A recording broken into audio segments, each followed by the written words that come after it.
नमस्कार स्टूडेंट, स्वागत है आप सभी का पुनः आइकॉन क्लासेज में। आइकॉन एजुकेशन ग्रुप चैनल पर आपने लास्ट वीडियो में पढ़ा होगा कि हम राजस्थान बोर्ड द्वारा जो नमूने का प्रश्न पत्र जारी किया था,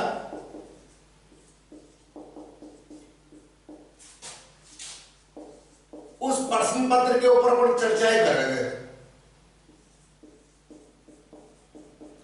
और हमने काफी सारी चर्चाएं वहां की थी। एक बहुत बड़ा सा वीडियो आपके लिए बन गया था 1.5 घंटे का, लेकिन हमारा संपूर्ण पेपर क्लियर नहीं हो पाया था। हमने लगभग 34 क्वेश्चंस किए हुए हैं उसके।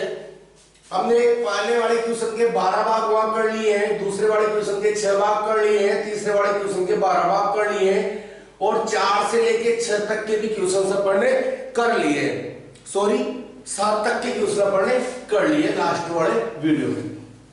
आज हम हमारी चर्चाओं को इसी के आगे बढ़ाएंगे। क्वेश्चन नंबर 8 के बाद की चर्चाएं हम आज करने वाले हैं, तो स्टूडेंट तैयार हो जाए पुनः एक बार इंटरेस्ट के साथ, पूरे लॉजिक के साथ, पूरी एनर्जी के साथ हम पढ़ने वाले हैं पुनः नमूने के प्रश्न पत्र में। जैसा क्वेश्चन पेपर आपके बोर्ड में आने वाला है, उसी का सैंपल पेपर ही है, तो उसे अपन सोल्व करने वाले हैं। इसका क्वेश्चन नंबर हमारे का 8, ध्यान दीजिएगा। क्वेश्चन नंबर 8 आपको दिया है और ये पढ़ते ही क्वेश्चन 2 मार्क्स के चल रहे हैं, आपको याद होगा ही सही। तो क्वेश्चन नंबर 8 है 7, 13, 19 और कुछ ऐसे करते हुए लास्ट में लिखा है 205।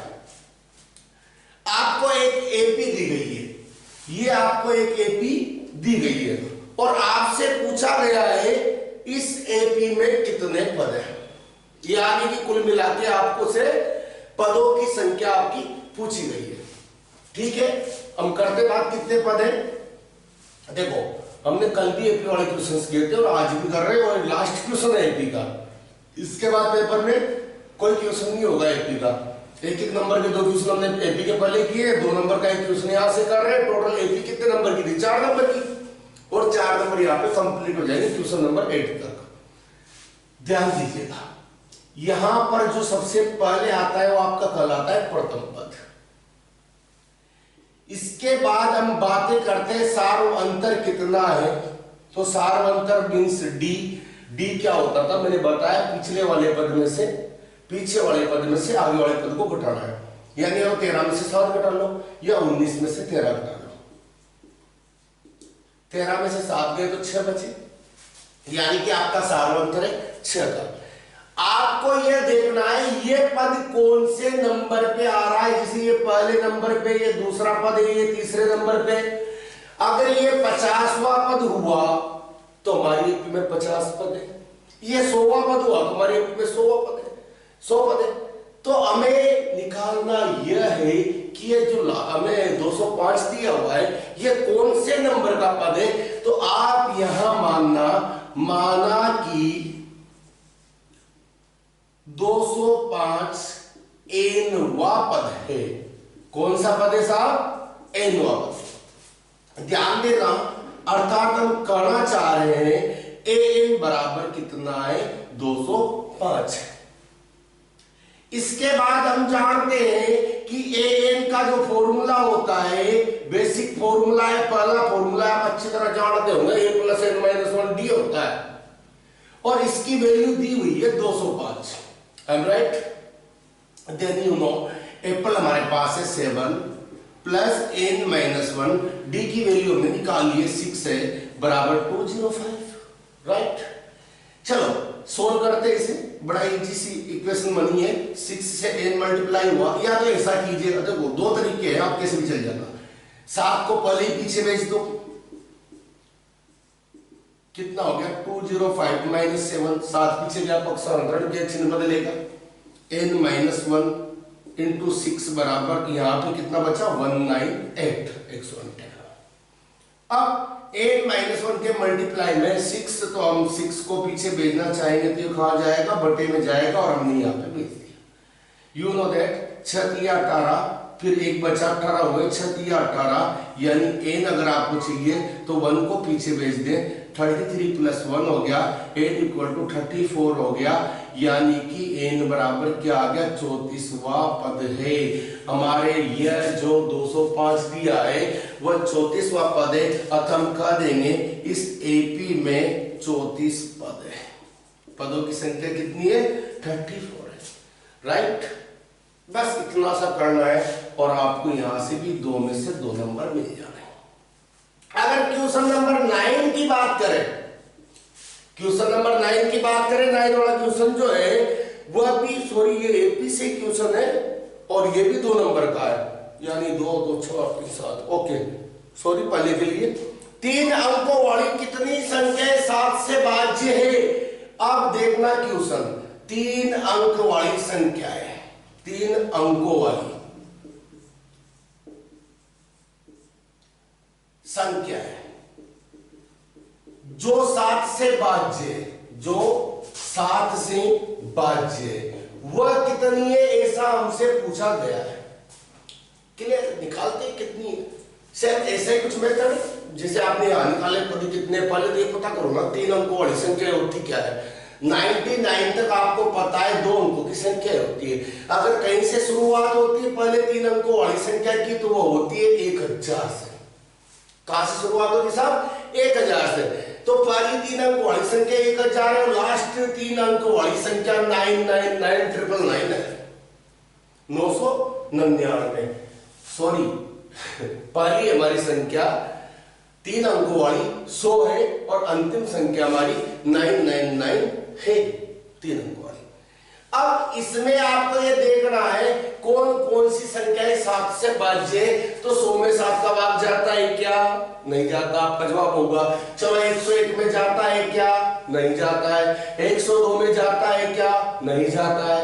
3 में यहां भी नहीं जाएगा, 4 में नहीं जाएगा, 5 में देखे देखो तो लाला हो 1 7 7 बचे 3 7 5 35, अरे सर जाता है। 7 से डिवाइड हो रहा है 105, मीन्स आपकी पहली संख्या 3 अंकों की जिसमें आपके 7 का भाग जाता है वो 105 है। अगर आपको इसके अलावा 7 से विभाज्य वाली संख्या चाहिए तो अब वो कब मिलेगी, इसमें 7 जोड़ने पर मिल जाएगी 112। ध्यान देना 7 का भाग जाता है, फिर 7 जोड़ दो 119 आ जाएगा, इसमें भी 7 का भाग जाता है। इस प्रकार आपको संख्याएं मिलती हुई चली जाएगी और हम कह देंगे कि ये 7 से विभाज्य संख्या। अंतिम संख्या देखते कौन सी आनी है, ध्यान दीजिएगा। 999 को 7 से डिवाइड करते हैं, 1 7 7 बचे कितने 2, 7 चौक 28 बचा 1 19 हो गया, 7 2 तो 14 ही होते हैं, या फिर 7 के 21 होते हैं पूरा भाग जाने के लिए। यहाँ पे यू नो 1000 से बढ़ाना पड़ेगा अगर 3 बार भाग देंगे तो। और अगर यहाँ पे खुदा ना खास्ता 4 होता तो पूरा भाग चला जाता, यानी हमें तो मिल गई हमारी लास्ट वाली संख्या, ऐसी संख्या जिसमें 7 का पूरा भाग जाएगा। अंतिम संख्या 3 अंकों की जिसमें 7 का पूरी बार भाग जाएगा वह 994 होगी। इस प्रकार आप देख पाओगे कि हमने 7 से विभाज्य 3 अंकों वाली संख्याएं निकाली है और एक एपी बना ली है, एक एपी बना ली है। ठीक है, अब सुने, जब आपकी एपी बन चुकी है और इस एपी में कितनी संख्याएं आई है ये हमारा क्वेश्चन है। ध्यान दो, हमारा प्रथम पद यहाँ पे कितना है 105। अगर हम सार्वंतर निकालते हैं डी, आपको पता है कितना होना है, वही 7 होना है। पीछे वाले पद में से आगे वाला पद घटा दो। अब अपन को ये पता लगाना है कौन से नंबर का पद है। अगर ये पता लग गया कि 25वें नंबर का पद है तो 25 संख्या है और क्या, तो आप माना कि 994 एनवा पद है। कौन सा पद है, एनवा। तब an बराबर आएगा 994 और an को आप लिख सकते हो a + n - 1d बराबर 994। सेम टू सेम क्वेश्चन है सब, वैल्यू चेंज करनी थोड़ी सी। सुने, a की वैल्यू कितनी है, a की वैल्यू है 105, n - 1 डी की वैल्यू कितनी है 7 बराबर 994। अगर मुझे 105 को पीछे भेजना हो तो ये चीज बढ़ जाएगी हमारे माइनस की, और इसे जब सब्ट्रैक्ट करेंगे घटाएंगे तो 14 में से 5 गए तो 9 8, और यहाँ पे 9 में से 1 गया तो 8, यानी 8 8 9 आएगा 889 आएगा। लेकिन मेरे को चाहिए क्या, मेरे को n चाहिए, मल्टीप्लाई में 7 है, इसे भी भेज दो बटे में 889/7, 1 7 7 2 7 14 और 7 7 49। मुझे n की वैल्यू चाहिए, 1 को पीछे भेजा तो 127, 1 उधर गया तो प्लस का हुआ, यानी n की वैल्यू आ गई 128। कितनी आ गई 128, यानी 3 अंकों वाली संख्या है जो 7 से विभाज्य है। ऐसी कितनी संख्या है साहब 128 संख्या, ये हमने सिद्ध कर दिया, और यही हमारा क्या होगा आंसर होगा।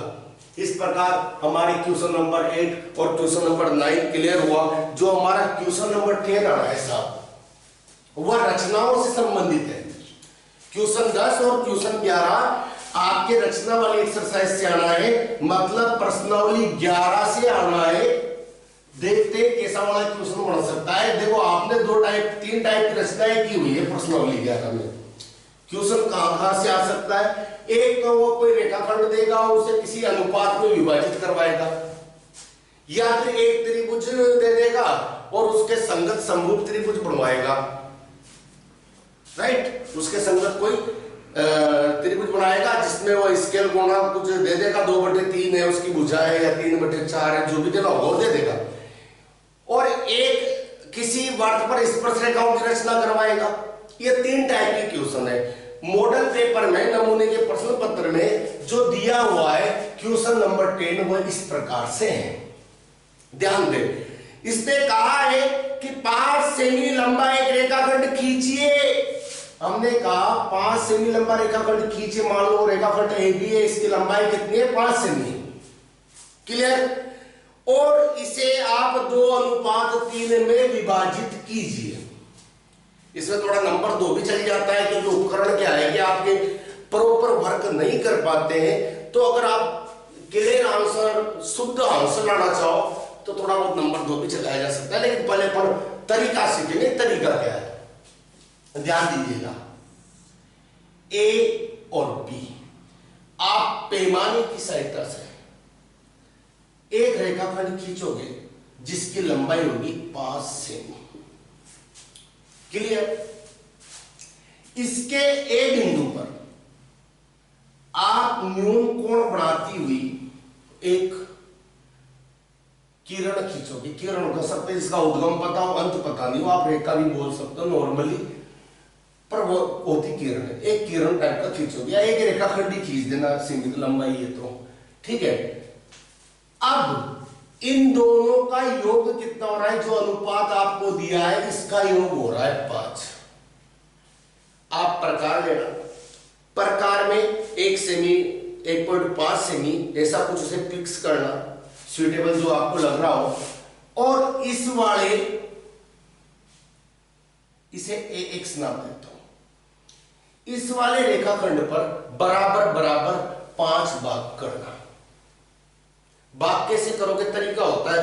मान लो आपके पास ये सपोज करें ये आपका प्रकार है, आप यहां सुई रखना और पहली बार यूं काटना, एक हो गया। दूसरी बार सुई इस जगह रखना जहां काटा है, और वही चाप को स्थिर रखना है। जो चाप आपने एक बार लिया है उसे बार बार हिला है, बराबर वही रहेगा। 2 3 4 5 1 2 3 4 5 पार्ट हो गए। बस प्रकार की सहायता से आपको ऐसे कर करके ये 5 पार्ट कर लेंगे। जितना भी आपको अनुपात दिया है उन अनुपातों का योग देख लेना, जितना योग आ रहा हो उतने भाग आपको यहाँ पे करने, और इन्हें नाम दे देना। इसे दे दिया A1, इसे A2, इसे A3, A4, A5। जो लास्ट आपका आया है उसे B बिंदु से मिला देना। ये मिला दिया सर, किससे मिला दिया, B पॉइंट से लास्ट वाले पॉइंट को हमने मिला दिया। अब आपको पहले जो अनुपात दिया है 2, उससे पहले क्या करें, यहां पे सुई रख के, जहां से आपने 5 से बी को मिलाया था वहां आपके प्रकार की सुई इधर लिख रखे, नुकीला भाग इधर रखे और यहां से एक चाप यूं करके काटे। ये आपने चाप एक बार सेट कर लिया, ऐसे बार बार बिगाड़ोगे नहीं। यहाँ का चाप अलग था, यहाँ का कुछ अलग ले लिया आपने, चलेगा। लेकिन अब इसे आप इसके साथ कोई छेड़खानी नहीं करोगे, बार बार मस्तियां इसके साथ नहीं करनी है, इसे बार बार रिसेट नहीं करना है आपको। जैसे ये चाप आपने यहाँ पे रख के काटा, ये सेम ऐसा का ऐसा उठा के आप 2 नंबर पे रख के घुमा दे। जो अनुपात आपको पहले दिया है उस अनुपात वाले पॉइंट पे रख के, 2 नंबर वाले पॉइंट पे रख के सेम जैसा चाप आपने यहां काटा है वैसा चाप आप यहां पे काट दें। अब इसके बाद का प्रोसेस क्या है, हमें यहां पर आपका नुकीला भाग प्रकार का यानी सुई को रखते हुए पेंसिल को यहां तक पहुंचाना है, यानी इस चाप को नापना है। ये जितना चाप आ रहा है ये मैंने फिक्स कर लिया, माना कि ये एक चाप है, गणित वाले कुछ भी मान सकते हैं। तो यहाँ पे आपने सुई रखी और यहाँ पेंसिल पहुंचा, ये आपने माप लिया। इसे जहां पर ये आपने चाप काटा था और वो आपके एक्स रेखा को काट रहा था, यानी इस जगह आपको सुई को रखना है और इधर काट देना है। ये जिस भी जगह कटे उसे आपको A2 से मिलाना है और A2 से मिलाने पर यह रेखा कहीं ना कहीं आगे जाके AB को काटेगी। माना कि इसने C बिंदु पर काटा तो ये C बिंदु आपके AB को दिए गए अनुपात में काटेगा। यही आपका अभिष्ट अनुपात है, यानी AC अनुपात BC 2:3 ही होगा। यह रचना कंप्लीट हो गई साहब। इस प्रकार आप किसी भी रेखाखंड को, ध्यान देने योग्य चीजें क्या है यहाँ पे, ये दोनों रेखाएं समांतर रेखाएं आएगी। आपको हो सकता है मेरे पास उपकरणों का फिलहाल अभाव है, यहाँ पे इतने बड़े उपकरण नहीं है, इसलिए समांतर नजर नहीं आ रही हो, पर ये दोनों रेखाएं समांतर आएगी। थोड़ी बहुत जालसाजी भी की जा सकती है, थोड़ा इधर उधर एडजस्ट करके आपको एग्जाम में देख लेना है दोनों समांतर तो है ना, फिर आप रेखा खींचना। क्योंकि उपकरण कहीं ना कहीं त्रुटिपूर्ण हो सकते हैं, 100% सही वर्क नहीं करते आपके उपकरण। और एक चीज और आप कंफर्म कर सकते हो और चाहो ना तो नंबर 2 का तरीका ये है, भाई हमें पता है ना AB 5 से नहीं है, अगर हम 2:3 में काटें तो पहला वाला भाग AC 2 अनुपात का है, BC 3 अनुपात का है, तो AC कितना आएगा, A का अनुपात लिखा दो, अनुपातों का योग लिख लो, यहाँ नीचे कितना हो गया 5, कुल रेखाखंड की लंबाई कितनी है 5, गुणा में लिख दो, इससे ये कटा, यानी कि ये बड़ा भाग 2 पे आना है। आप क्या करोगे, सबसे पहले 5 से मैं नंबर 2 का बता रहा हूं, हकीकत सही तरीका ये है, आप AB लिखोगे। आप पहले ही डिसाइड कर लेना यहां से 2 सेमी की दूरी पर बिंदु कौन सा, ये वाला। आपको पहले ही पता लग चुका है हमारा C पॉइंट जो लास्ट में आएगा वो इस जगह आक्रम में मिलेगा। अब इसके बाद आपको फॉर्मेलिटियां करनी है। फॉर्मेलिटी क्या है, पहले ये रेखा बना देना, वही बराबर बराबर बराबर बराबर 5 भाग कर लेना, इससे इसको मिला देना, यहाँ एक चाप काट देना, 2 नंबर से एक चाप काट लेना, इसे ना आपके यूं काटना, बट टारगेट इसे ना रख के इसे रखना। मुझे इससे इसे नहीं मिलाना है, मैं डायरेक्ट इससे इसको मिलाऊंगा, ये ऑटोमेटिक मिल जाएगा। अगर थोड़ा सा इधर उधर हो रहा हो तो एडजस्ट भी कर लेना पेंसिल से, क्या बिगड़ रहा है। जब एग्जामिनर इसे नापेगा कि बंदे के सही आ रही नहीं आ रही डिस्टेंस, ये इसने सही अनुपात में काटा नहीं काटा, तो ये तो एकदम शुद्ध आएगा, क्योंकि हम लोग पहले से पता था हमें कहाँ काटना है। ठीक है, तो आप ऐसे नंबर 2 के तरीके से भी इसे कंप्लीट कर सकते हो, और सही वाला तरीका मैंने आपको पहले लॉजिकली बताया ही है। तो ये आपका क्वेश्चन नंबर था 10, और इसमें हमने रचनाएं की है। आपके मॉडल पेपर का जो 10वां क्वेश्चन था उसमें कहा गया था 5 सेमी वाले रेखाखंड को 2:3 में विभाजित आपको करना है, और आपने वो किया। ध्यान दीजिए क्वेश्चन नंबर 11 क्या है, क्वेश्चन नंबर 11 है 5 सेमी त्रिज्या, रेडियस दे रखी है 5 सेमी सॉरी, 2 स्पर्श रेखाएं खींची जो परस्पर 60 डिग्री के कोण पे झुकी हुई हो। सॉरी, मतलब ये है, मैं पहले एक कच्चा चित्र बना लेता हूं, ये कोई बात है, सर्किल है। आपको इसके ऊपर 2 ऐसी स्पर्श रेखाएं बनानी है, वर्त के बाहर स्थित बिंदु से पढ़ेंगे। ऐसी स्पर्श रेखाएं बनानी है जो परस्पर 60 डिग्री पर झुकी हो। ठीक है, यही है ना, हाँ, जो परस्पर 60 डिग्री पर झुकी हो। चलो इस वर्क को करने के लिए अपन क्या करते हैं, कुछ तैयारियां करते हैं। जो कि आप समझ लो उपकरणों से सही बन जाएंगे। मेरे पास हो ये वर्त का केंद्र है। अगर मैं इस स्पर्श बिंदु से इस केंद्र को मिला दूं, यहाँ के स्पर्श बिंदु से इस केंद्र को मिला दूं, तो आप जानते हो ना स्पर्श रेखा और त्रिज्या परस्पर लंबवत होती है। ये भी स्पर्श रेखा त्रिज्या है, इसलिए लंबवत होती है। ध्यान देना, ये अगर O है, ये A है, ये B है, ये पिकॉक है, तो ये OBPA एक चतुर्भुज बन रहा है, 4 भुजाओं वाला, राइट, जिसके इन दोनों कोणों का योग 180 है। हम जानते हैं चतुर्भुज के चारों कोणों का योग कितना होता है, 360। उसमें से इन दोनों का योग 180 है, तो इन दोनों का कितना होगा, इनका भी 180 होगा, ताकि 180 है बराबर 360। अगर इन दोनों का 180 है, इसमें से ये वाला कोण 60 डिग्री का है, तो ये वाला कोण कितने का होगा, 120 डिग्री का होगा कि नहीं होगा, होगा। हम ऐसे रचना करने में असक्षम थे, इसे लाने में असक्षम है, लेकिन इस वाले कोण को बनाने में सक्षम है। कैसे सक्षम है, ये वाला तो अपने ऑटोमेटिक ही आना चाहिए। देखना, मैं आपको रचना बताता हूं। सर्वप्रथम आप 5 सेमी त्रिज्या का एक वर्त खींच लोगे। सबसे पहले आप 5 सेमी त्रिज्या का एक वर्त खींच लोगे, और इसके बाद आप केंद्र से कहीं भी एक त्रिज्या ले लेना। माना कि मैंने यहां से इस बिंदु की एक त्रिज्या ले ली, ये OA कोई त्रिज्या है, मेरे को केंद्र पर 120 डिग्री का कोण बनाना है। आप यहां पर 120 डिग्री का कोण बनाते हो, दूसरी त्रिज्या लोगे, कोण बनाना बड़ा आसान है, प्रकार की सहायता से बढ़ जाएगा।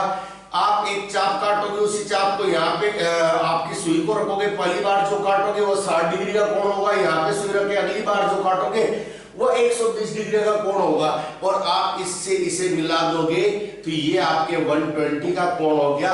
यानी कि आपके दो त्रिज्या आ गई जो परस्पर 120 डिग्री का कोण बना रही है। अब हमें करना क्या है, इनके बिंदु है और बिंदु B पर स्पर्श रेखाओं की रचना करनी है। ध्यान से देखें, इस बिंदु पर और इस बिंदु पर स्पर्श रेखाएं बनानी है। हम जानते हैं स्पर्श रेखा और त्रिज्या के मध्य 90 डिग्री का कोण होता है। क्यों न हम यहाँ पर 90 डिग्री का कोण बना दे प्रकार की सहायता से। आप जानते हो ना, एक चाप काटा, पहली बार 60, दूसरी बार 120, यहाँ 60 वाले से ऊपर काटा, 90 वाले से ऊपर काटा, तो ये कितने का हो जाएगा, 120 डिग्री का हो जाएगा। इसलिए हम कहेंगे 90 डिग्री का हो जाएगा, और ये पहली स्पर्श रेखा आपकी कंप्लीट हो जाएगी। सेम इसी प्रकार यहाँ पे भी आप स्पर्श रेखा बना लोगे। कैसे बनाओगे, ऊपर बनाओ कोण नीचे बनाओ, कोई फर्क नहीं पड़ता है। यहाँ पर आप आपके प्रकार की सुई रखना, यूं करके घुमाना, यहाँ से पहली बार काटा, दूसरी बार 120 का आया, इसी जगह से ऊपर काटा, इस जगह से ऊपर काटा, ये आपका 90 हो गया। और आपने इसे मिलाते हुए ये स्पर्श रेखा खींच दी। इस प्रकार आपकी दोनों स्पर्श रेखाएं कहीं न कहीं एक दूसरे को प्रतिच्छेद करेगी। जहां प्रतिच्छेद करे वहां P बिंदु लिख देना। अगर आप इसे चार्ली की सहायता से नाप के देखोगे तो ये कोण ऑटोमेटिकली 60 डिग्री का आ जाएगा, और इस प्रकार आपकी अभिष्ट रेखाएं आपको प्राप्त हो जाएगी। अभिष्ट स्पर्श रेखाएं जो परस्पर 60 डिग्री के कोण पर झुकी हुई आपको मिलने वाली है। क्लियर है? ऐसे ही करते हो आप। रचनाओं में कुछ भी है, रचना लिखने की होती है ना लोगों। सुनो, रचना में क्या लिखोगे, जो काम आपने किया है वो लिखो। सर्वप्रथम 5 सेमी त्रिज्या का एक वर्त बनाया, उस पर कोई बिंदु, परिधि पर कोई बिंदु A लिया, O से उसे मिलाया, OA से 120 डिग्री का कोण बनाते हुए अन्य त्रिज्या OB खींची, बिंदु A पर 90 डिग्री का कोण बनाते हुए एक रेखा खींची। इसी प्रकार बिंदु B पर 90 डिग्री का कोण बनाते हुए कोई दूसरी रेखा खींची। दोनों रेखाएं जहां प्रतिच्छेद करते हो P बिंदु अंकित किया। लास्ट में लिख दोगे PA और PB हमारी अभिष्ट स्पर्श रेखाएं हैं, और इस प्रकार आपके 2 में से 2 नंबर यहां से भी प्राप्त हो जाएंगे। यानी कि 4 नंबर तो आपको रचनाओं के क्वेश्चन नंबर 10 और 11 दे जा चुके हैं। अगला वाला क्वेश्चन आपके ट्रिग्नोमेट्री से आएगा और क्वेश्चन नंबर रहेगा 12। ट्रिग्नोमेट्री से क्या क्वेश्चन आया है, अभी आपको सैंपल पेपर में जो क्वेश्चन दिया है वो दिया है साइन ए की वैल्यू दी गई है।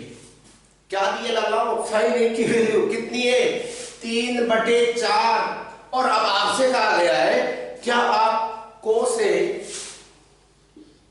और tan a बता सकते हो। आप कहोगे सर बच्चों बड़ा सवाल है हम कर लेंगे, चलो फिर भी बता देता हूं, सारे सोल्व करवा रहे हैं तो इससे क्यों नहीं। आप इसे ट्रायंगल बनाते हो, सबसे पहले आपको आपके सर ने बता रखा होगा 2-3 फंडे, और 2 फंडे तो कम से कम होते ही है हिंदी मीडियम वालों के लिए। मैक्सिमम ये बताया जाता है लाल बटे कप का, ये बताया होगा, कहीं लिखा हुआ नहीं है पर फेमस बहुत ज्यादा है, आपको पता है ना। तो यहाँ पर साइन जो होता है वो यहाँ होता है, और साइन का मतलब होता है लंब बटे कर्ण, यानी ऊपर लंब है नीचे कर्ण है। हम जानते हैं लंब के सामने जो भुजा होती है वो हमेशा कर्ण होती है, तो हमारा कर्ण फिक्स है। अगर मैं इस कोण को यहाँ पे ए मानूं, ए बिंदु यानी ये कोण इसे मानूं, तो ध्यान देना इसके सामने जो होगा वो लंब होगा और यहाँ पे जो होगा वो आधार होगा। इसे बी और इसे सी बोल दिया, ध्यान दीजिएगा। इसलिए मेरा लंब कितना आ गया 3 आ गया, मुझे आधार ज्ञात करना है। क्या ज्ञात करना है, आधार। समकोण त्रिभुज पाइथागोरस प्रमेय आपकी हेल्प करने के लिए बैठी हुई है, बुलाओ से याद करो, आजा भाई। तो पाइथागोरस प्रमेय बड़ी खुशी से आपके पास आएगी और बोलेगी भाई कर्ण का स्क्वायर जो होता है ना वो आधार के स्क्वायर प्लस लंब के स्क्वायर के बराबर होता है। यही है ना पाइथागोरस प्रमेय। जब ये पाइथागोरस प्रमेय है तो आप कर्ण की वैल्यू यहां से रखो ना 4 का स्क्वायर, आधार आपको पता नहीं है ए लिख देता हूं, प्लस लंब की वैल्यू 3 का स्क्वायर, 4 का 16 हुआ, आधार का स्क्वायर 3 का स्क्वायर 9 हुआ, 9 को इधर बुलाया माइनस का हुआ बराबर आधार का स्क्वायर आया, यहाँ पे 16 में से 9 गए तो 7 बचे बराबर आधार का स्क्वायर हुआ। और जब मुझे आधार चाहिए तो इसका स्क्वायर हटाया तो सामने वाले के ऊपर रूट लग गया, इसलिए मेरा आधार आया √7, राइट। अब पूछ रहे दो भाई को क्या पूछना चाह रहा है, जब मेरे पास लंब है, आधार है, कर्ण है, तो डरना क्यों। जो भी पूछेगा ना सब बताएंगे। इसकी तो इतनी डिमांड है ना, कोस क्या होता है, tan क्या होता है, भैया तो बच्चों वाले क्वेश्चन है।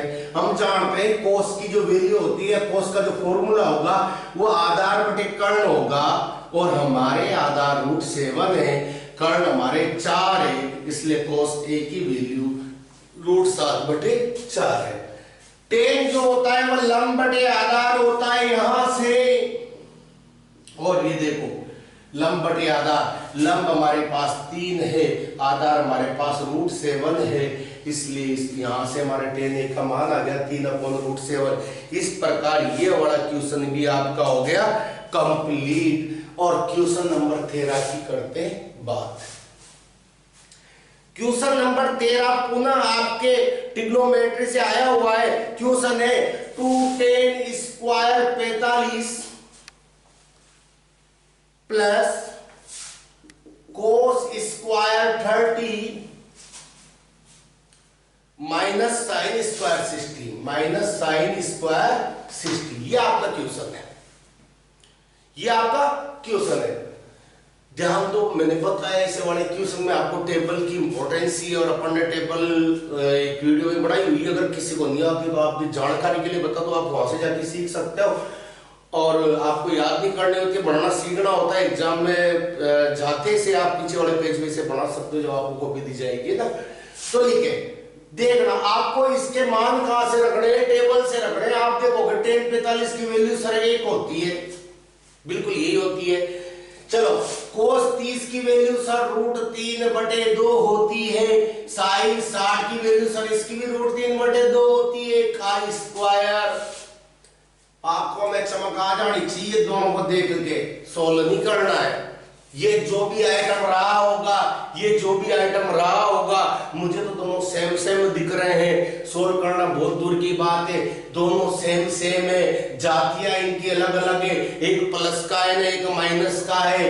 अरे भाई ये तो कट गया, फिर बचा क्या, 2 × 1 का स्क्वायर 1, यानी हमारा आंसर हो गया अब ये 2 नंबर का क्वेश्चन है क्या? 1 नंबर का क्वेश्चन है बेचारा, बट यहाँ 2 में से 2 नंबर आपको मिलेंगे अगर ऐसा क्वेश्चन आपके 2 नंबर में आता है तो।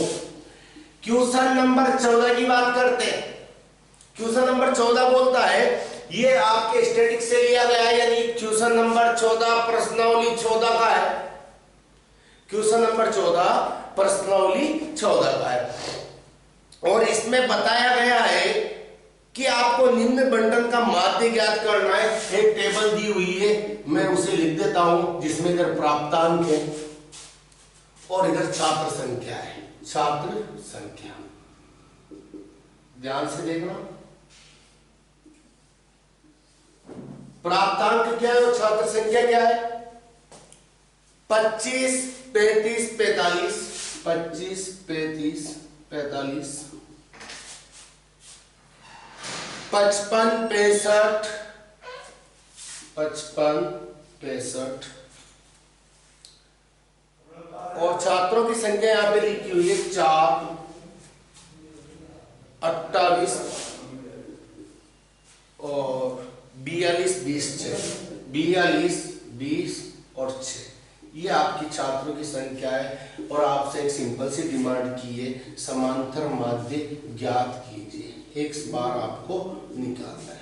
ध्यान दो, नॉर्मल सा क्वेश्चन है, प्रत्यक्ष विधि से करना चाहो कर सकते हो, चाहो तो कैलकुलेटर विधि यहाँ पे यूज कर सकते हो। मैं सिंपल सा आपको क्या करना होगा प्रत्यक्ष विधि से बता देता हूँ। x बार जो होता है sigma F x upon sigma F होता है, इसे आप x मानते हो, ये आपका f है और एफ एक्स का मल्टीप्लाई आप यहाँ पे लिख दोगे। 4, 25 के आपके हो गए 100, 35 से 28 को आप गुणा कर ले, 8 और 5 40, हासिल के 4, 8 या 24, 24 और 4 28 इंटू 35 दूगा 70, 0 8 9, यानी ये हो गया 980। 45 से 42 को कर ले, 45 मल्टीप्लाई बाय 42, 5 दूआ 10, हासिल का 1, 4 दूआ 8 और 1 9 हो गया, 5 और 20 की 0, हासिल के 2, 4 16 और 2 18, 0981 यानी ये हो गया 1890। जब 20 को आप 550 से गुणा करोगे ये आएगा 1155 दूंगा 110 होता है और एक 0 लग जाएगी। 6 पंजे 30 की 0 हो गई, 6 चंग 36 और 3 39।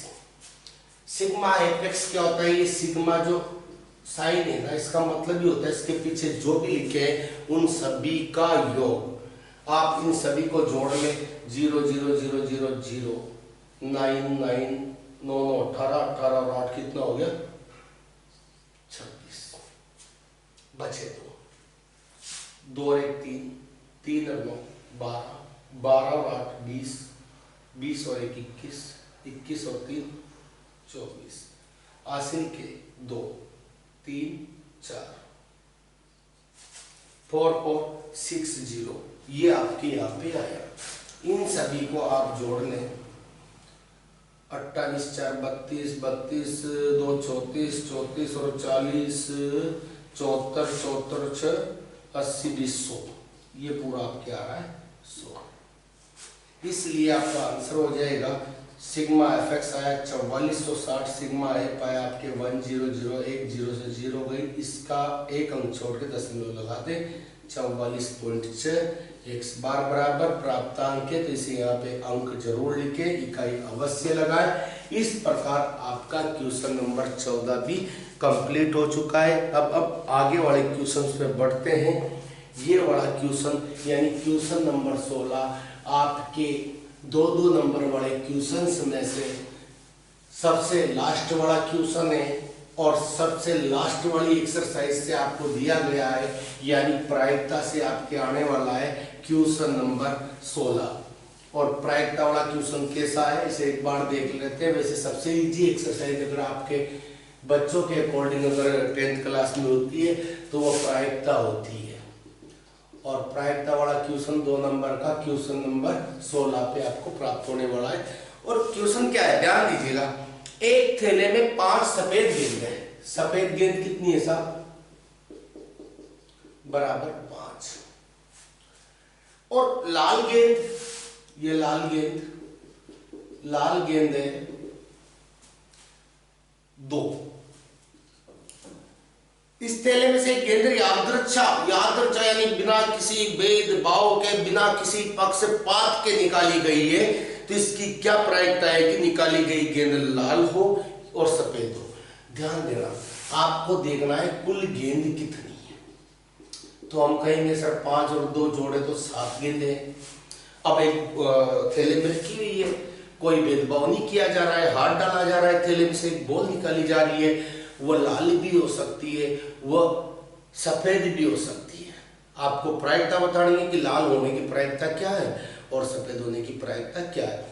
देखो हमारे पास टोटल कितनी बॉल है, 7 बॉल है।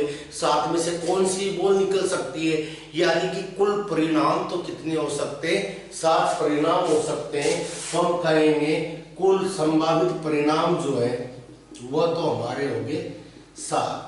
अगर हमें लाल गेंद प्राप्त करने की प्रायिकता चाहिए, होने की प्रायिकता, तो लाल गेंद आने के अनुकूल परिणाम कितने हैं सर? 2 गेंदें ऐसी है जो लाल है। अगर भाग्यवश हमारे हाथ में इनमें से कोई बॉल आ गई तो हमारे लाल गेंद निकलेगी। तो अनुकूल परिणाम हमारे पास केवल 2 हैं, कुल परिणाम हमारे पास कितने 7 है। अतः लाल गेंद प्राप्त होने की प्रायिकता 2/7 है। अब देखते हैं सफेद गेंद प्राप्त होने की प्रायिकता। सफेद गेंद प्राप्त होने की प्रायिकता क्या होगी, ध्यान दीजिएगा। सफेद गेंद 5 है, यानी ऐसे 5 परिणाम है जो हमारे अनुकूल है। तो अनुकूल परिणाम 5, कुल परिणाम 7, यानी कि सफेद गेंद प्राप्त होने की प्रायिकता कितनी है, 5/7 है। इस प्रकार आपके खंड ब कंप्लीट हो चुका है। खंड ब कंप्लीट हो चुका है। इसमें 2-2 नंबर के आपके सारे क्वेश्चंस थे। अब जो आपका खंड स आने वाला है, क्वेश्चन नंबर 17 से स्टार्ट होने वाला है। तो क्वेश्चन नंबर 17 आएगा, क्वेश्चन नंबर 18 आएगा, क्वेश्चन नंबर 19 आएगा और क्वेश्चन नंबर 20 आएगा। ये 4 क्वेश्चन यानी खंड स में आपके 4 क्वेश्चन दिए गए हैं। Question number 17, 18, 19, 20। प्रत्येक क्वेश्चन के जो अंक है वह 3 है। इस प्रकार इस खंड का कुल अंक 12 हो जाता है, 12 नंबर।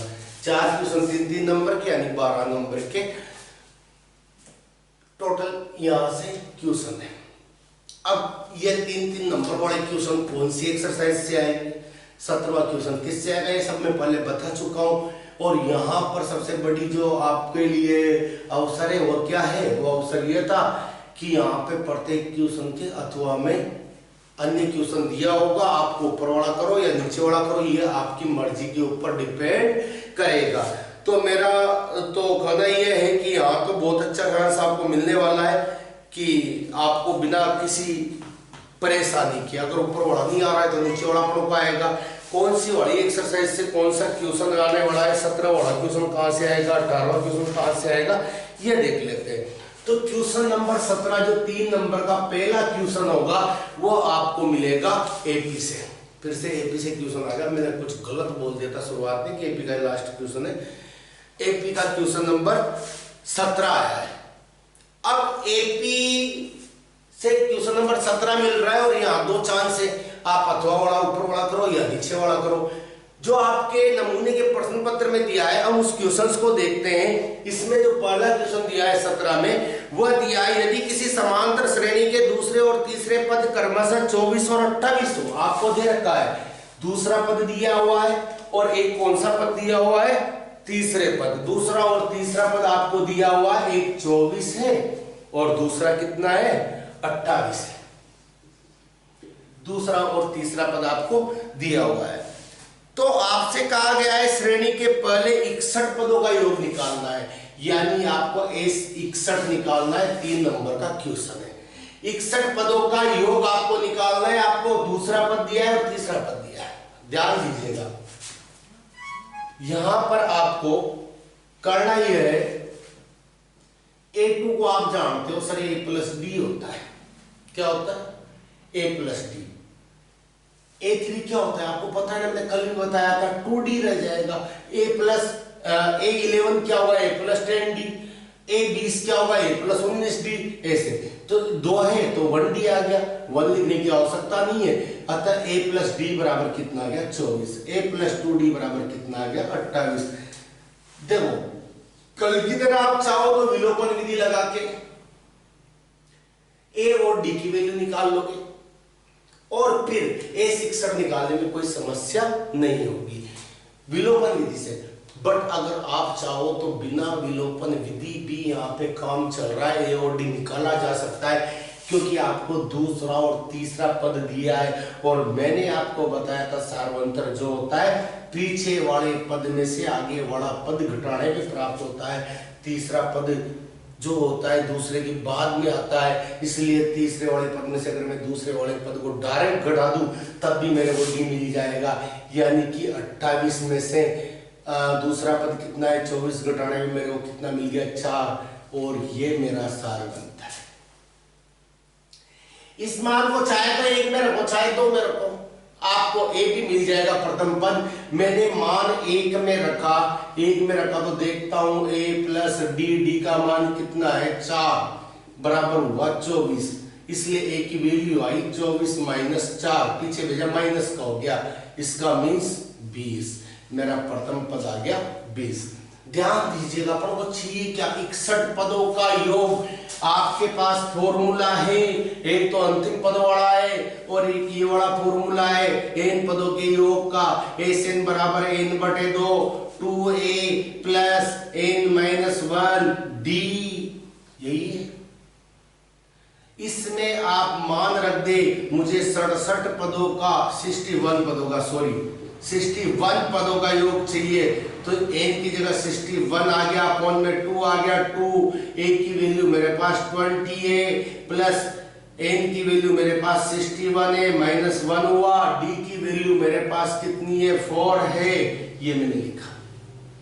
ध्यान दीजिएगा 61/2, 20 को 2 से मल्टीप्लाई किया 40 हुआ, 61 में से गए 60, 60 को 4 से गुणा करूंगा 6 चौके 24 यानी 240। ध्यान से देखना 61/2 आया, 240 में 40 जोड़ेंगे 280 आया, 2 से डिवाइड किया 1 2 2 4 2 8 0, बस इसे मल्टीप्लाई कर लो, आपका आंसर आ गया 1 14 14 हासिल का 1 14 हासिल का 1 6 14 84 84 और 1 85, यानी ये आ गया। और इसके बाद आपने 0 यहां से लिख दिया, इसलिए S61 = 8 5 4 0, ये आपके क्या हो गया 61 पदों का योग आ गया। इस प्रकार आपका क्वेश्चन नंबर 17 भी क्लियर हो गया। क्वेश्चन नंबर 17 क्लियर है। अब इसका अथवा वाला जो क्वेश्चन है ना, उसे भी अपन देख लेते हैं। अथवा वाला क्वेश्चन क्या बोलता है?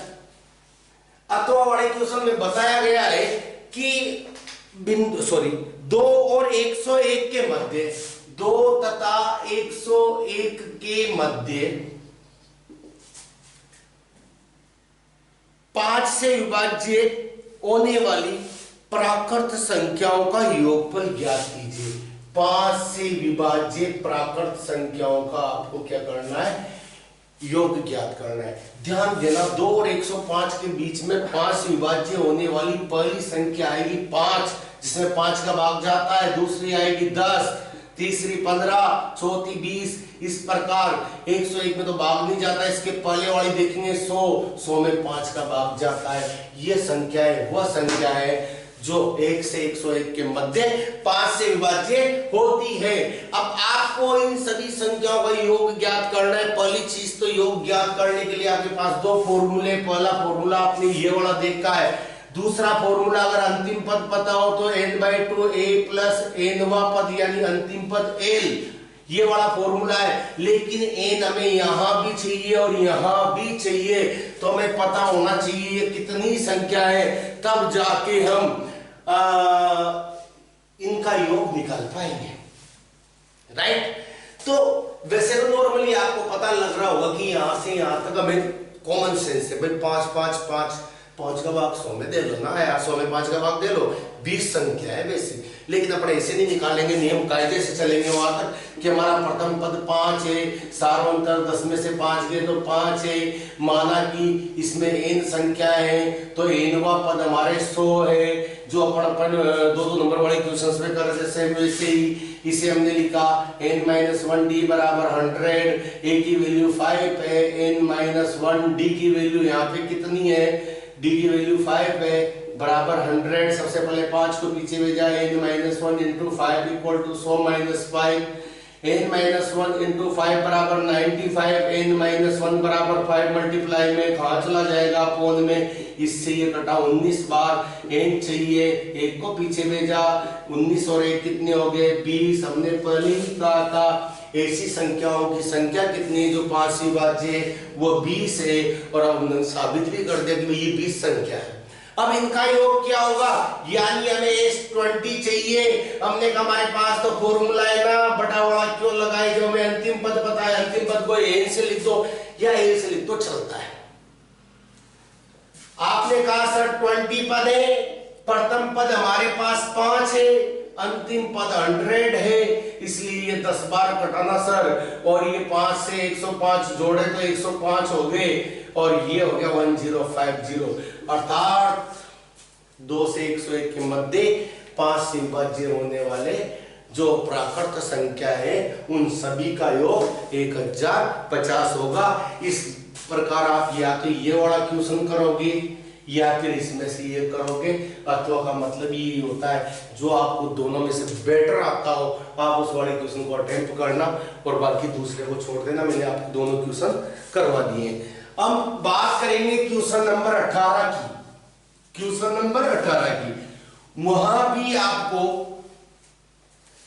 अथवा मिलने वाला है, अर्थात 2 क्वेश्चन मिलने वाले हैं, दोनों में से आपको कोई एक करना है। और क्वेश्चन नंबर 18 जो है आपका वो आपके प्रश्नावली 7 के अंतर्गत से आने वाला है। प्रश्नावली 7 क्या थी, निर्देशांक ज्यामिति थी, वहां से आपको ये क्वेश्चन मिलने वाला है। ध्यान देना, इसने क्या कहा है कि x अक्ष पर वह बिंदु ज्ञात कीजिए, x अक्ष पर वह बिंदु ज्ञात कीजिए।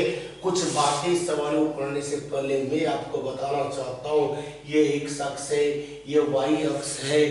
जब भी x अक्ष पे कोई पॉइंट लिया जाएगा 1 2 3 1 2 3 -1 -2 -1, इस पे अगर आप कोई बिंदु लोगे तो इस पे x की वैल्यू तो होगी, लेकिन y पे ना इधर चले ना इधर चले, यहीं पे है, यानी y इसका क्या होगा 0, यानी x अक्ष पर y कोऑर्डिनेट y निर्देशांक 0 होता है। और यही काम अगर y अक्ष पे करोगे तो x पे पर चले ही नहीं, तो x की वैल्यू 0, y पे कितना चले 1 2 3, इसकी वैल्यू 3, यानी y अक्ष पे कोई बिंदु लिया जाता है तो उसका x कोऑर्डिनेट 0 होता है, x अक्ष पर कोई बिंदु लिया जाता है तो उसका y कोऑर्डिनेट क्या होता है 0 होता है।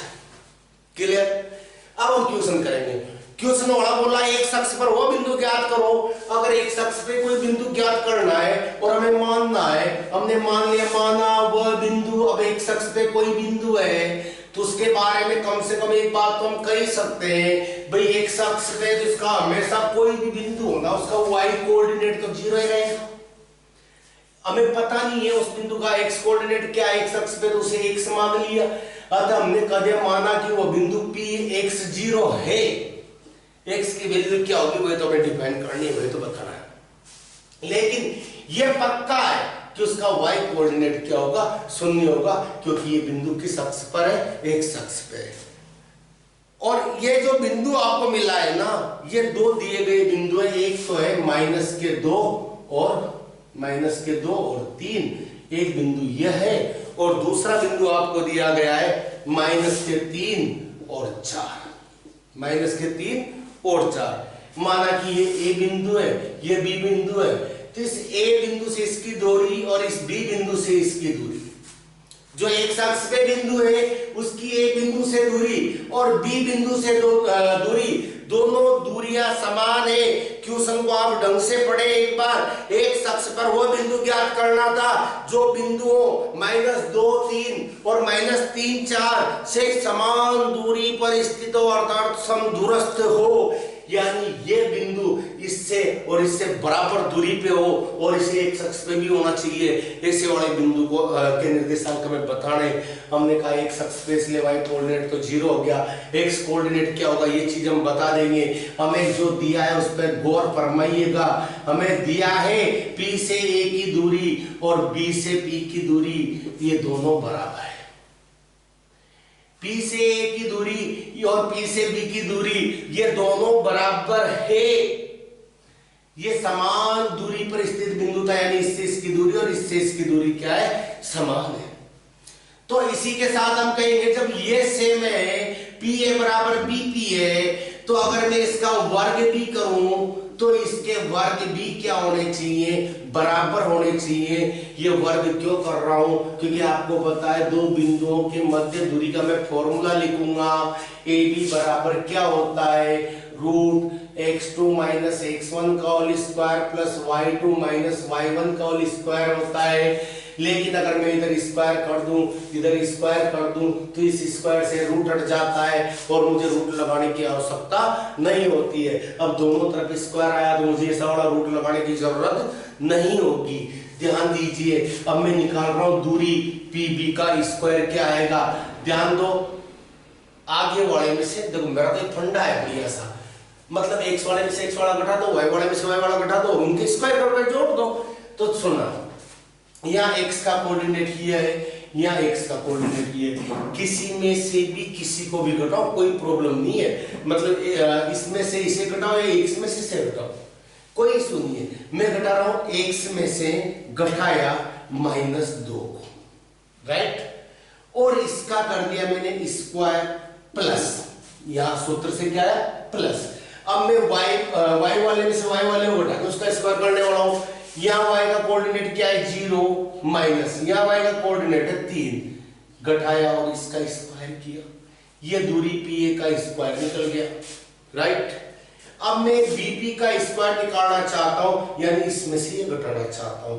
x में से मैंने घटाया -3 को और इसका कर दिया स्क्वायर, साथ ही 0 में से घटाया मैंने प्लस लगा के 4 को और इसका भी कर दिया स्क्वायर।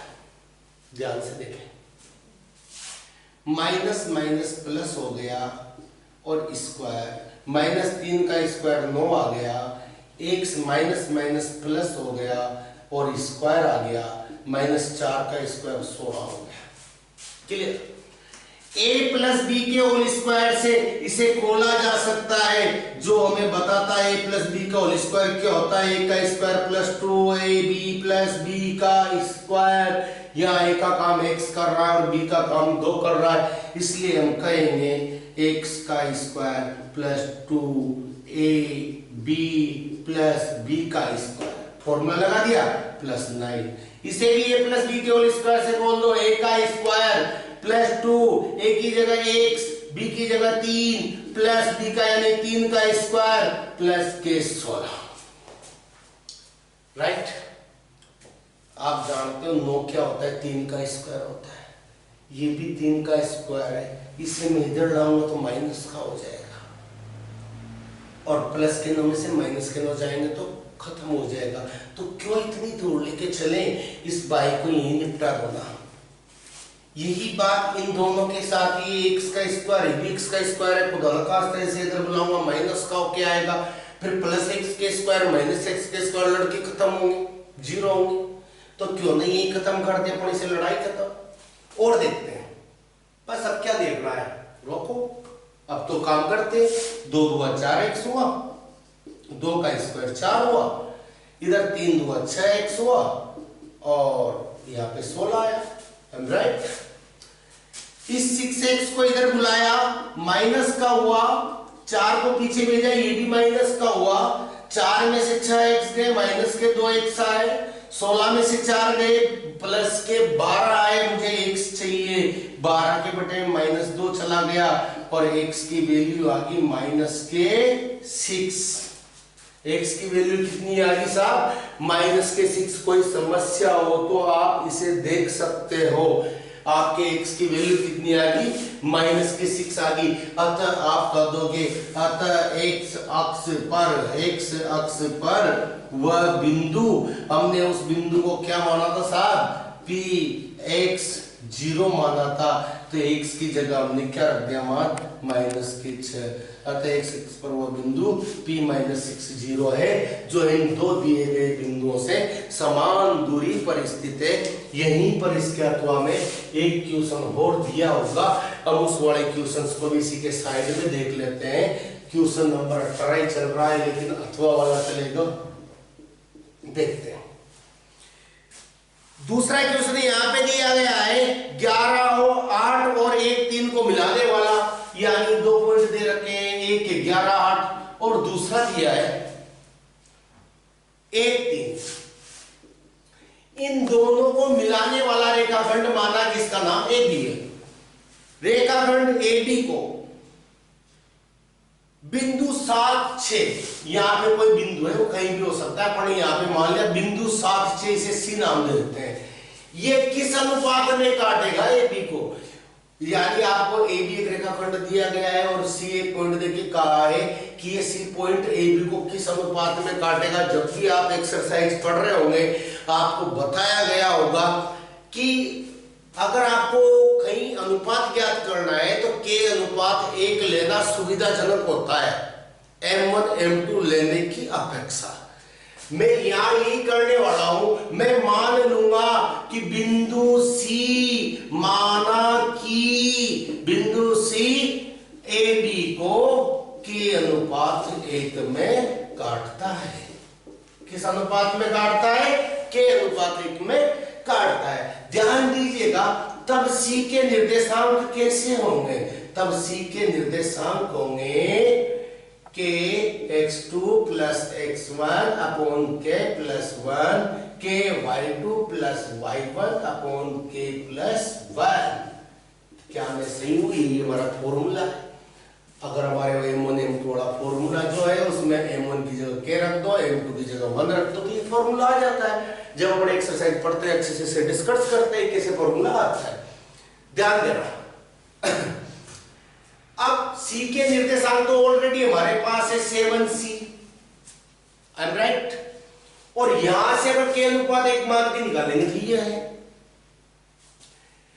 अब मेरी बात सुने, चलो एक स्टेप बढ़ाता हूं। 7C equal to K x2, ये x1 y1, ये x2 y2, तो हमारे x2 कितना होगा 1, ये लो 1। एक अच्छा सा डायग्राम अगर माइंड में फिट कर लिया जाए, आप मेरे से लास्ट टाइम पढ़ रहे हो इसलिए ऐसा नहीं बता रहा हूं, वरना फॉर्मूले की जरूरत नहीं होती है। आपको K ना आगे वाला है, पीछे वाले से मल्टीप्लाई करते 1 से, x वाले से भी आप x वाला निकाल रहे हो, आगे वाले को पीछे वाले से और पीछे वाले को आगे वाले से, यानी K से 1 को गुणा करना है प्लस 1 से 11 को करना है, ऐसे कुछ लिख देते हैं और K plus 1 कर लो। फिर वही कार्यक्रम करोगे y वाले के लिए, K को पीछे वाले मतलब K को पीछे वाले 3 से करोगे, यानी y वाले से करोगे, आगे वाले को पीछे वाले से, 3 से K हुआ 3K, 1 से 8 को कर लो, यानी K plus K 8 हो गए। K plus 1 अपन थोड़ा डिटेल वहां पढ़ नहीं रहे, एकेडमिक पढ़ते होते हैं, अपन केवल एग्जाम तैयारी कर रहे हैं इसलिए इतना टाइम नहीं है इस चीज को समझाने का। तो फॉर्मूले से देख लो आप, x1 की ये x1 ये y1 ये x2 ये y2 केवल मान रखने हैं इसी, यही है। अब देखो दो कोऑर्डिनेट अगर बराबर है तो उसका सीधा सा मतलब यह है कि x वाला कोऑर्डिनेट x वाले के बराबर है, y वाला कोऑर्डिनेट y वाले के बराबर है। यानी अगर यहां पर इसके बराबर ये दिया है तो इसका सीधा सा मतलब है कि ये वाला पार्ट 7 के बराबर है, ये वाला पार्ट 6 के बराबर है, राइट।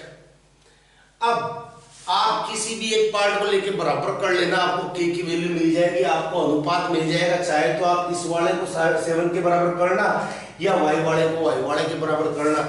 मैं कर रहा हूं तुलना, यहां पर देखना तुलना क्या, यहां कौन से वाले को बराबर करूं, इस वाले को कर लो, आधा सोल्व किया हुआ है तो मैं कर लेता हूं इसे। आप इससे 7 के बराबर करोगे तब क्या आंसर वही आएगा, 3K plus 8 upon K plus 1, ये किसके बराबर होगा, y कोऑर्डिनेट इधर कितना है 6k, इसको इधर भेजा 3k + 8 इक्वल टू 6k + 1 हो गया, क्रॉस मल्टीप्लाई में 3k + 8 6k + 6, 6k को इधर बुलाया माइनस का हुआ, 8 को पीछे भेजा माइनस का हुआ, या 3k बचा या माइनस के 2 बचे। अगर मुझे k चाहिए तो मेरे माइनस के 3 कहाँ चले जाएंगे बटे में, माइनस से माइनस कट गया, k बराबर 2/3 या इसी को दो k बटे 1 बराबर 2/3।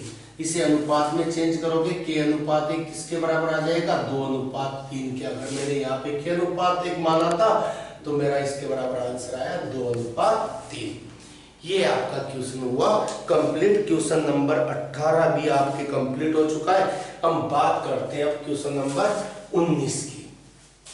तो साहब आपका जो क्वेश्चन नंबर 19 बोर्ड में आने वाला है और यहाँ पे मॉडल पेपर में आया हुआ है,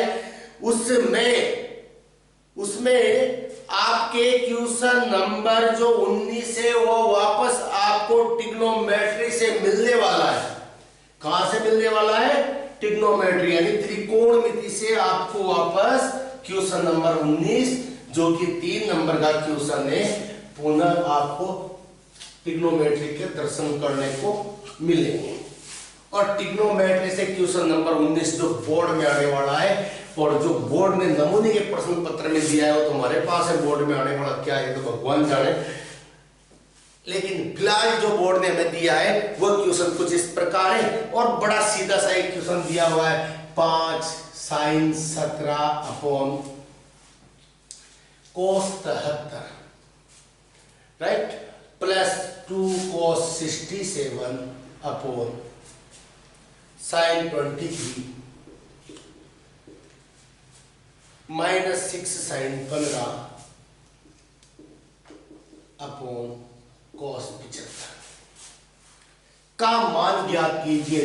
मुझे तो आश्चर्य हो रहा है ये बड़ा क्वेश्चन 3 नंबर में दे कैसे दिया, क्योंकि आप सभी जानते हो पूरक कोणों में 73 और 17 को जोड़ा 90 होता है, 23 और 67 को जोड़ा 90 होता है, 75 और 15 को जोड़ा 90 होता है, यानी पूरक कोण है।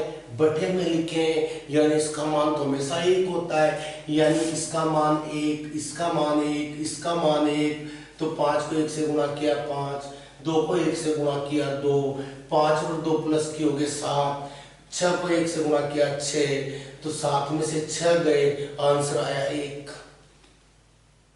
समझ रहे हो, यानी ये तो बड़ा सिंपल है, केवल देखने से ही हल हो रहा है और इसे 3 नंबर का दिया है। कोई नहीं, अगर दिया है बंदे में तो करेंगे।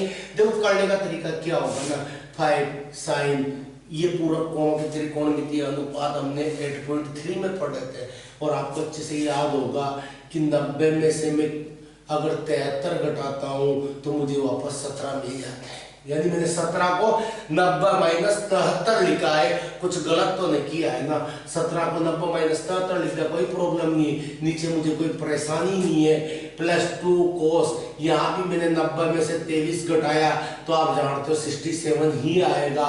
sin 23 नीचे लिखा, माइनस 6 साइन, यहाँ भी मैंने 90 में से 75 घटाऊंगा तो मेरे वापस 15 आ जाएगा, यानी कि मैंने 15 को 90 माइनस 75 किया, ये cos 75। अगर आपने पूरक कोण पढ़े हैं, साइन 90 आने पर बदल जाता है, किसमें बदलता है, साइन cos में बदलता है, cos साइन में कल भी बताया था मैंने, cos साइन में बदलता है, tan cot में, cot tan में बदलता है, sec cosec में, cosec sec में बदलता है।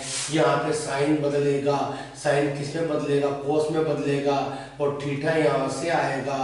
cos 73 यहाँ भी है, 2 cos 90 है, बदलेगा साइन में, साइन 23 आया, नीचे भी साइन 23 है, माइनस 6 साइन 90 है, cos में बदलेगा, नीचे भी cos 75 है, cos 75 गया, साइन 23 गया, cos 73 गया, यहाँ 5 बचा, यहाँ 2 बचा, यहाँ 6 बचा, 5 2 7 माइनस 6, यानी कि आंसर 1 आया। That's all. अब ये 3 नंबर के लायक तो ना है, बट दिया है तो मानना पड़ेगा, बोर्ड में दिया है। उनके नमूने के प्रश्न पत्र में नमूना सा क्वेश्चन, इसका अथवा वाला क्वेश्चन थोड़ा ठीक है, और ऐसे वाले 3-4 क्वेश्चन बनते हैं इस क्वेश्चन की तरह के, और आपको पता होना चाहिए इन्हें सोल्व करना। इससे तो मैं बता दूंगा, थोड़ा यूनिक होता है इस वाला question. cos 4 theta plus sin 4 theta, और आपको इसके बराबर लाना है 2 sin square theta cos square theta. ध्यान देना, ये चीज आपको सिद्ध करनी है, ये चीज आपको सिद्ध करनी है। अब इसे सिद्ध करने के लिए देखना अपन क्या करने वाले हैं। ऐसे 3-4 क्वेश्चन है, sin की cos की पावर 6 वगैरह, sin की पावर 6 भी आनी है। सुनो, cos 4 घात को मैंने ऐसे डिवाइड कर दिया कि cos स्क्वायर थीटा का स्क्वायर, घात पे घात होती है तो घातें गुणा होती है, वापस घात गुणा होकर 4 घात आ जाएगी। इधर फिर हमने देखा साइन के स्क्वायर का स्क्वायर कर दिया जाए तो भी मामला जच जाए। मैं ये क्यों कर रहा हूँ वो तुम्हें अभी पता चल जाएगा। ये मैंने LHS लिया हुआ है, हमने एक फॉर्मूला पढ़ा हुआ है, अभी बताया था मैंने, a प्लस बी का होल स्क्वायर, a का स्क्वायर प्लस b का स्क्वायर प्लस 2ab। इसे बीच में भी लिख सकते हो इस पद को, या ऐसे भी लिख सकते हो। अभी अपन ने लगाया भी, ऐसा फॉर्मूला है कि नहीं है। अगर ये फॉर्मूला खुदा न खास्ता यहाँ बढ़ जाए तो हमारी पहली जो सर्व समीकरण है sin square theta plus cos square theta, इसकी वैल्यू 1 हो जाए।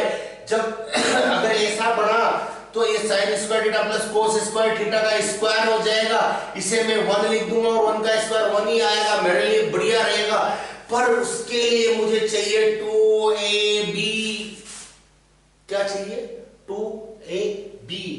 अब हमारी मर्जी से दादागिरी करेंगे गणित के साथ और कहेंगे कि हम जबरदस्ती यहाँ पे 2 cos square theta sin square theta, एक ही जगह मेरा cos स्क्वायर थीटा है, बी की जगह sin स्क्वायर थीटा है। मैंने ऐसा आइटम बनाने के लिए जबरदस्ती का लट गाड़ दिया और प्लस के 2ab मर्जी से पढ़ा दिया। गणित कभी माफ नहीं करेगी, ऐसा कर दिया था। फिर प्रायश्चित करना पड़ेगा। चलो इसका प्रायश्चित करते हैं।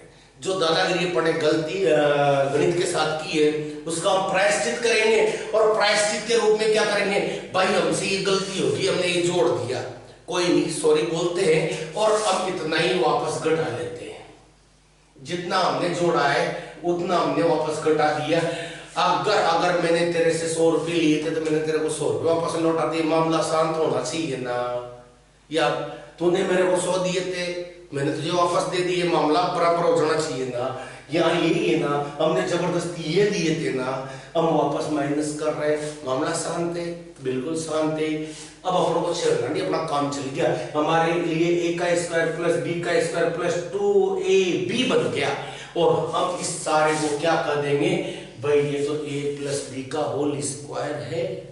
जहाँ a का काम cos स्क्वायर थीटा कर रहा है, b का sin स्क्वायर थीटा कर रहा है। हम यहाँ कहेंगे भाई ये तो a प्लस b की जगह sin स्क्वायर थीटा, इसका होल स्क्वायर है, इसे तोड़ने पे ये चीज आती है, तो इसे ये भी लिखा जा सकता है। क्लियर? बाकी ये बेचारा लड़का रहेगा पीछे, लड़का दो cos square theta sin square theta. I am right? You know that इसकी वैल्यू होती है 1। पहली सर्व समीकरण से sin square theta plus cos square theta की वैल्यू कितनी होती है 1।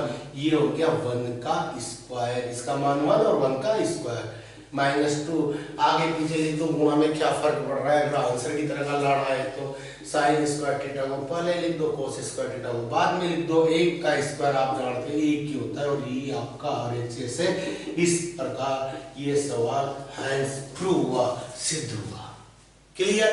इस प्रकार ट्रिग्नोमेट्री का क्वेश्चन नंबर 19 जो आएगा वह 3 नंबर का क्वेश्चन आना था, और आपने उसे सफलतापूर्ण कर लिया है। अब देखिएगा क्वेश्चन नंबर जो 20 आएगा, लास्ट क्वेश्चन है साहब 3 नंबर वाला। 3 नंबर का लास्ट क्वेश्चन है जो प्रश्नावली 14 यानी सांख्यिकी से आपको बोर्ड में मिलने वाला है। 3 नंबर वाला क्वेश्चन नंबर 20 कहीं से मिलेगा, प्रश्नावली 14 से, बोर्ड में भी यही मिलेगा। और वर्तमान में अपन को जो मिला है उसमें साफ साफ कहा है कि आप माध्य ज्ञात कीजिएगा। क्या ज्ञात करें? माध्य ज्ञात करें। इधर एक वर्ग दिया है, मैं वर्ग लिख देता हूं।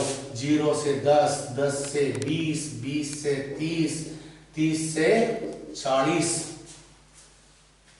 40 से 50।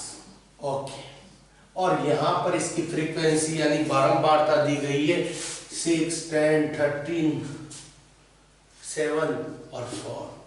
और आपसे कहा है इसका समांतर माध्य यानी कि x बार ज्ञात करें। बोलो किससे करें? सबसे पहले आपको किसी से भी करो, x तो निकालना ही पड़े। x क्या होता है? मध्य मान होता है, इन दोनों के बीच की वैल्यू होती है।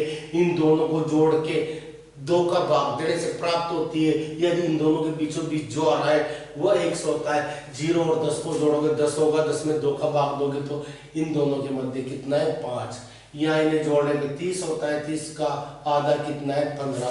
आपको पता है अगर अंतर समान हो तो यहाँ उतना ही जोड़ते चलो। 10-10 का अंतर आ रहा है, आप इधर 10-10 जोड़ो। 25, 35, 45 ये हो।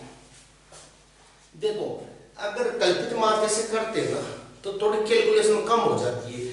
अगर उसी से करोगे प्रत्यक्ष विधि से थोड़ा जोड़ बाकी गुणा भाग ज्यादा हो जाता है। मैं चाहूंगा अपन कल्पित से करें। इनमें से एक में से किसी भी एक को कल्पित माध्य मान लेना।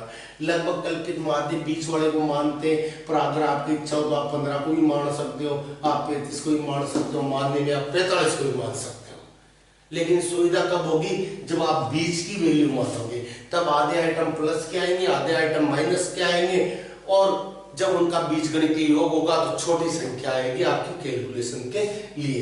तो मैं यहाँ पे लिख रहा हूं, माना कि कल्पित माध्य a बराबर 25 है। जब आप कल्पित माध्य से निकालते हो तो सबसे पहले d निकालना होता है, और आप जानते हो d कैसे निकाला जाता है।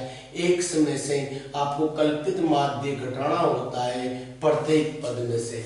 यहाँ x की वैल्यू 5 है, 5 में से 25 गए तो माइनस के 20, 15 में से 25 गए तो माइनस के 10, ये 0, ये 10 और ये आपकी कितनी आएंगे? 20। प्रत्येक x के मान में से आपको 25 घटाना है। सुने, अब इसके बाद आपके जो फॉर्मूला होता है कल्पित माध्य से माध्य निकालने का, वह sigma F D upon sigma F होता है। यानी आपको एफ और डी का गुणा चाहिए। एफ और डी का गुणा कर लो। 6 दूआ 12, 120 हुआ, 10 से 10 गुणा हुआ 100 आए, 13 से 0 गुणा हुआ 0 हुआ, 7 से 10 गुणा हुआ 70, 4 दूआ 8 यानी 80, प्लस प्लस वाले जोड़ लेना 150, माइनस माइनस वाले जोड़ लेना 220, 220 में से 150 गया तो माइनस के 70 आ गया, और यही वैल्यू है आपकी सिग्मा एफ डी की। माइनस वाले जोड़ के प्लस वाले जोड़ के जो बड़ी संख्या उसमें से छोटी संख्या आपने घटा दी। ध्यान से देखें, अब सिग्मा एफ क्या होगा? जितने भी एफ उन्हें जोड़ लें, यानी कि 10 6 16, 16 में 13 जोड़े, 13 और 16 कितने होते हैं? ये 10 ही था ना, एक मिनट में चेक कर लेता हूँ आगे। नहीं 10 ही है, बिल्कुल बिल्कुल 10 ही है। चलो 10 6 16, 16 और 13 कितने हो गए? 29 हो गए। 29 और 7 4 11, 11 और 29 कितना हो गया? 40 हो गया। इस प्रकार ए की वैल्यू आपके पास कितनी आई थी? आपने मानी है, sorry 25, plus sigma F D कितना आया? माइनस के 70 बटे 1 कितना आया? 40, ब्रैकेट में पिक किया, 0 से 0 काटी, प्लस 25, प्लस माइनस हो गया माइनस, 4 से डिवाइड करेंगे 7 को, 1 चौक 4 बचे 3, पॉइंट लग गया, 30 हो गए, 7 चौक 28 बचे 2, 20 हो गए, 5 चौक 20 ये आया।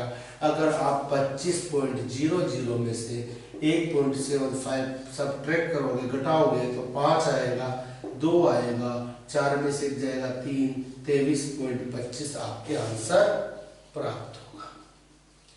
ये आपका क्या है? समांतर माध्य है। समांतर माध्य कितना मिल गया आपको? 25 point,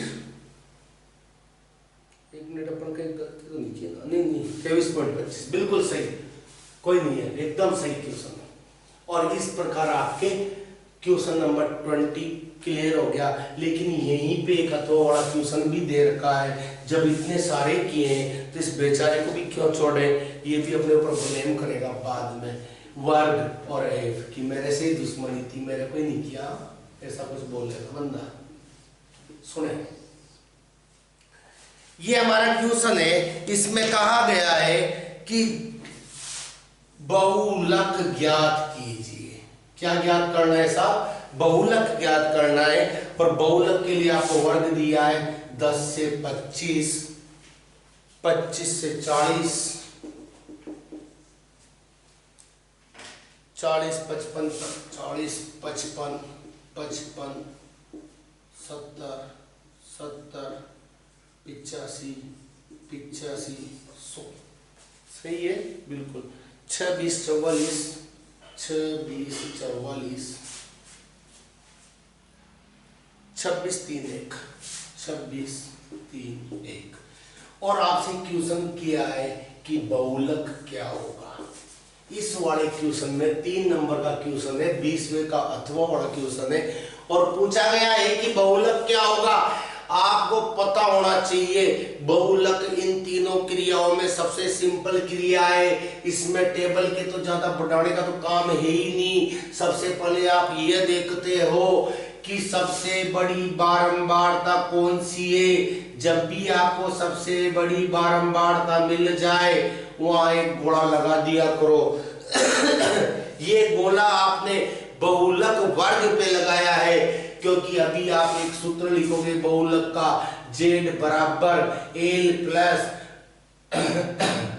f1 minus f0 upon 2f1 minus f0 minus f2 multiply by h। ये बहुलक का सूत्र होता है। यहाँ कोण क्या होता है उसे समझने के लिए जरूरी है। सबसे पहले बहुलक वर्ग क्या है, तो बहुलक वर्ग जिसकी बारंबारता सबसे ज्यादा हो वो बहुलक वर्ग होता है। और मेरा मानो जब भी आप ऐसे निकाल लो बारंबारता वाला वर्ग निकाल लो, उसके एक पहले से जबरदस्ती एफ एफ एफ लिख देना 3 बार। एक पहले से लिखना, एक बाद तक लिखना, और यहाँ फिर गिनती लिखना 0 1 2 गिनती लिखनी है, क्योंकि ये भी मैं चाहिए। तो सबसे पहले कौन आता है 0, फिर आता है 1, फिर आता है 2। यानी आपके f0 की वैल्यू 20 है, f1 की वैल्यू 44 है, f2 की वैल्यू कितनी है 26 है। सॉरी बहुलक वर्ग जो आपका आया है वो 40 से 55 आया है। ये वाली चीज बहुलक वर्ग की निम्न सीमा कहलाती है, ये ऊपरी सीमा कहलाती है। लेकिन हमें बहुलक वर्ग की निम्न सीमा L चाहिए होती है, तो निम्न सीमा कितनी है 40 है। यहाँ इस वर्ग के अंतराल का अंतर कितने का है, वर्ग अंतराल कितना है, तो 55 में से 40 घटा के देख लेना साहब 15 का अंतर है। तो h की वैल्यू भी आ गई, L की भी आ गई, f1 f0 तो अपन ने निकाल ही लिए। तो आप यहाँ z बराबर डायरेक्ट केवल सूत्र में मान रखो, L कितना रखोगे 40 प्लस f1 कितना है, f1 है 44 माइनस f0 कितना है कि 20 है सर, अपॉन में 2 इंटू f1 कितना है सर वही 44 है। यहाँ से टिप टिप के लिख देना चीटिंग कर करके। माइनस f0 की वैल्यू है 20 माइनस f2 की वैल्यू है 26 इंटू h की वैल्यू भी मैंने बताई कितनी है 15। इसे सोल्व कर लेंगे और हमारे आंसर आ जाएगा बहुलक का। चलो थोड़ा सा सोल्व भी कर ही लेते हैं, आलस से बुरी बला है ऐसा सुना हुआ है। तो 44 में से 20 गए तो 24 आए, 44 को 2 से मल्टीप्लाई किया 88 आया, 20 और 26 यानी 46 हुए, इंटू में कितना है 15 है। आप देख पाओगे 40 प्लस 24 को 15 से मल्टीप्लाई कर दूं क्या, या पहले नीचे वाला सोल्व करो। चलो नीचे वाला कर लेते, कुछ अच्छी चीज मिल जाए काटने वाटने लायक, तो गुणा ही ना करना पड़े। 8 में से 6 गए तो 2, 8 में से 4 गए तो 4। भगवान 48 नहीं मिले, नहीं तो 24 2 48 कट जाता। चलो कोई नहीं, कुछ तो मिला है। 2 से ये कटेगा 21 बार, 2 से ये कटेगा 12 बार, राइट। 6 से भी कट सकता था यार, चलो अब कट जाएगा। 3 से कटा 4 बार, 3 से कटा 7 बार। चलो अच्छी बात है, 40 यहाँ आया, 4 15 60 हुए, बटे में 7 आए, 40 प्लस 7 का भाग देते हैं, 1 7 7, 8 7 56, बचे 4 पॉइंट लग गया, 40 हो गए, 7 पंजे 35 हो गए, बचे 5 50, 7 7 49, काफी है भाई, यानी 40 और 8 48.57, ये आपका क्या हो जाएगा, आंसर हो जाएगा। 3 नंबर वाले क्वेश्चन भी क्लियर हो चुके हैं, आपका खंड सर खत्म हो चुका है। अब अगर स्क्रीनशॉट ले लिया करो बाद में देखने के लिए, अगर आप चाहो तो पॉज करके स्क्रीनशॉट ले लिया करो, ठीक है। मैं थोड़ा देर से मिटा दिया करूंगा हल्का फुल्का, ठीक।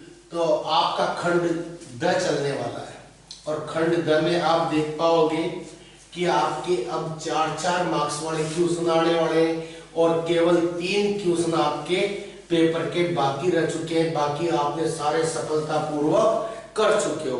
3 क्वेश्चन कौन कौन से बाकी है खंड द में, तो खंड द में आपके 21 22 23 ये 3 क्वेश्चन है, 21 22 और 23 ये 3 क्वेश्चन है, प्रत्येक 4 अंक का है, इसलिए आपके टोटल अंक तो वही 12 है, यानी एक क्वेश्चन कम है खंड से, लेकिन अंक में कोई कमी नहीं है, वही 12 अंक यहाँ पे आपको मिलने वाले।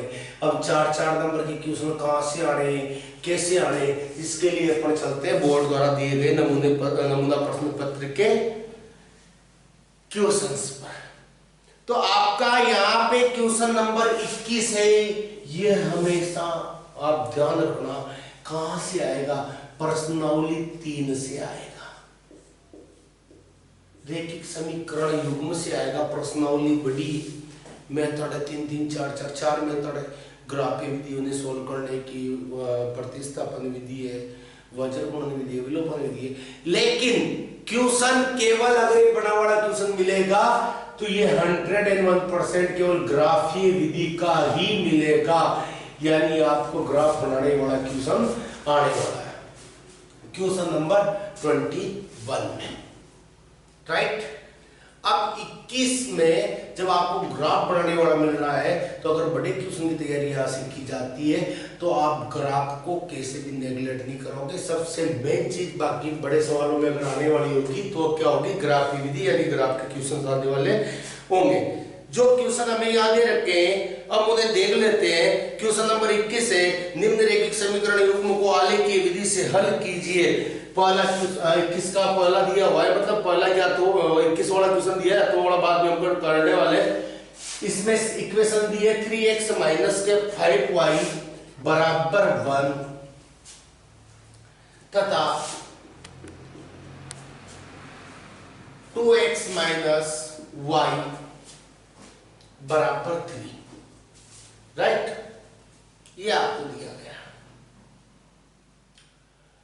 अब आपको क्या करना है, आलेखीय विधि से इन्हें हल करना है, यानी ग्राफीय विधि से करना है। ग्राफीय विधि से हल करने के लिए आपको पता है, इन्हें सोल्व करके कम से कम 3 बिंदु यहाँ से निकालने होंगे, 3 पॉइंट यहाँ से निकालने होंगे, फिर उनका ग्राफ बनाना होगा। ग्राफ बनाने के बाद अगर वो एक दूसरे को प्रतिच्छेद करते हैं तो जिस बिंदु पर प्रतिच्छेद करते हैं वही हमारा आंसर होगा। अगर प्रतिच्छेद नहीं करते तो उसका कोई हल नहीं होगा। अगर वो दोनों रेखाएं समांतर आती है तो कोई हल नहीं होगा समांतर आने पे, और दोनों रेखाएं संपाती आती तो अनंत हल होंगे, ठीक है। ध्यान दें, समीकरण 1 और 2, मैं सबसे पहले समीकरण 1 से पॉइंट निकालने का प्रयास करता हूँ। इसमें भी एक अच्छी चीज बताने वाला हूँ, बहुत शानदार वाली, तो तुमने पढ़ी नहीं होगी शायद, पढ़ भी लियो अच्छी बात है, बट मुझे ज्यादा नॉलेज है, सबसे बढ़िया चीज है, और आपके शायद नॉलेज में ना आई हो।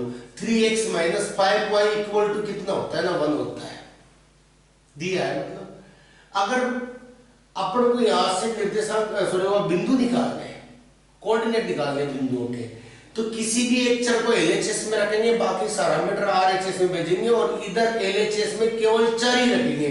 जिसे मान लो मैं 3x को रोक रहा हूं तो मैंने 5y को पीछे भेजा, कहीं का हो गया ना, प्लस का हो गया, लेकिन मैंने कहा केवल चर को रखेंगे, यानी 3 को पीछे भेजना है। अब ये गुणा में तो कहां चला जाएगा, बटे में चला जाएगा।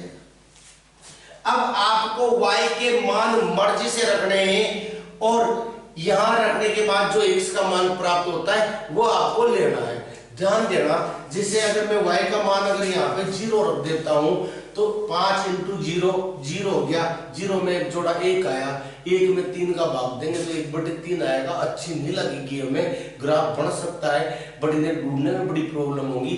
तो हम जहां तक हमारा प्रयास रहेगा ऐसे मान लेंगे जो इजीली हमें मिल जाए। अगर यहाँ पे y की जगह हमने 1 लिखा तब देखना x की वैल्यू 1 + 5 × 1/3, 1 + 5/3, 6/3 यानी कि 2 आ गए। ठीक है, अब आप अगला जो रखना चाहोगे तो बढ़िया चीज तो ये होगी कि इस 1 में 3 जोड़ो, कितना हुआ 4, तो अगला मान आपको 4 है पूरी बार कटने वाला प्राप्त होगा। तब x की वैल्यू आपकी होगी 1 + 5 × 4/3। आप जानते हो 5 के 20 होते हैं, 20/3 यानी 21/3 यानी कि 7 आ गया। इसी प्रकार अगला मान आपको 7 में प्राप्त होने वाला है, y = 7। तब x की वैल्यू हो जाएगी आपके पास 1 + 5 × 7/3। क्या किया मैंने, y की वैल्यू 7 लिए, 7 × 5 = 35 और 36, 36/3 और इसे काटा हमने 12। इस प्रकार आपको एक टेबल मिल गई जिससे आपको ग्राफ बनाना है। x y की वैल्यू जब 1 है, y की जब 4 है, जब 7 है, तो जब 1 थी तो ये 2 था, जब ये 4 थी तो ये 7 था, जब ये 7 है तो ये 12 है। पहले टेबल हमारे तैयार। ग्राफ आप पढ़ा लेना ग्राफ पेपर पे, मैं आपको केवल हल निकालना बता रहा हूँ। इस समीकरण के 3 हल हमने निकाल लिए। इस वाले समीकरण की बात करें तो बड़ा इजी होगा। अगर y को पीछे भेज दिया जाए और 3 को इधर बुला लिया जाए, 3 को इधर बुलाया तो माइनस का हुआ, y को पीछे भेजा तो प्लस का हुआ। एक चमत्कार यहाँ पता चलता हूँ, सुनना जो मैं बात कर रहा था। अगर आपको फिर बाकी तो ज्यादा तो डीपली जो बताऊंगा, तो ऐसी कुछ क्लास अपने मैं कोई इसमें टॉपिक डालूंगा तब चर्चा करूंगा इसकी। आप इजीली अगर सीख पाओ तो एक बार भी सीख लेना। अगर आपको एक पॉइंट मिल गया, जिसे मैंने यहाँ एक टेबल बना ली इसके साथ, देखना बहुत अच्छा मेथड है। ये x है, ये y है। x का मान आपको मिला है 2 और y का मान मिला है 1, y का मान मिला है 1। ठीक है, अब बाकी के मान आपको ऐसे निकालने की आवश्यकता नहीं है। आप क्या करो, आप ये देखो किस समीकरण को सोल्व कर रहे थे सर, इसको कर रहे थे। इसमें x का गुणनांक कितना है कि 3 है, तो जो x का गुणनांक है उसे आप y के सामने रख देना, और y का गुणनांक कितना है -5, इसे x के सामने रख देना। अब इन दोनों में से किसी भी एक का चिन्ह बदल लेना, चाहे तो इसका बदलो चाहे इसका बदलो। मैं तो इसी का बदल, प्रैक्टिस में आने के बाद बड़ी फास्ट हो जाता है, इसी का बदल लेता हूं क्योंकि माइनस से प्लस हो गया, अच्छी बात होती है हमारे लिए। तो अब देखो +5 है और 2 है, 5 और 2 को जोड़ा 7, 7 और 5 को जोड़ा 12, 3 और 1 को जोड़ा 4, 4 और 3 को जोड़ा 7। देखिएगा टेबल आ गई, बिना कैलकुलेशन किए आ गई। तो आप ऐसे निकाल सकते हो, बाकी डिस्कस बड़ी वीडियो में करेंगे। और 2 मिनट देखो इसे।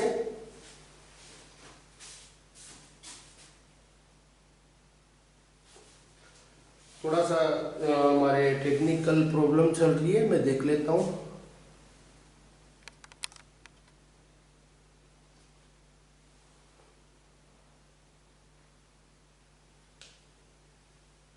टेक्निकल इशू आ रहा है भैया, चलो जहां तक भी सही सलामत चलता है वहां तक देखते हैं कैसा होता है। ये बैटरी वगैरह नहीं चल रही क्या भाई इसकी?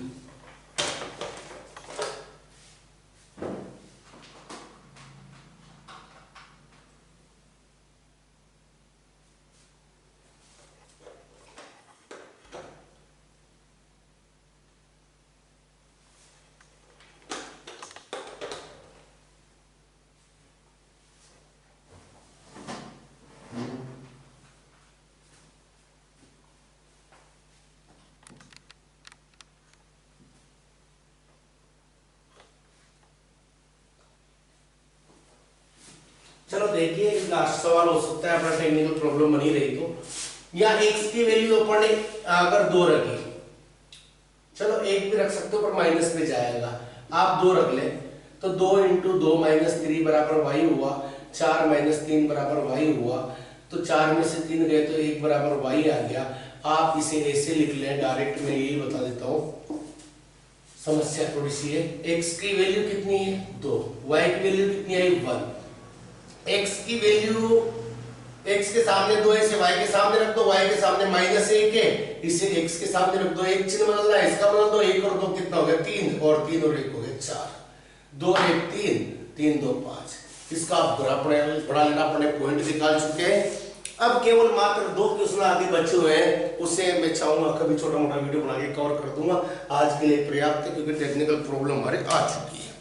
Thank you, bye.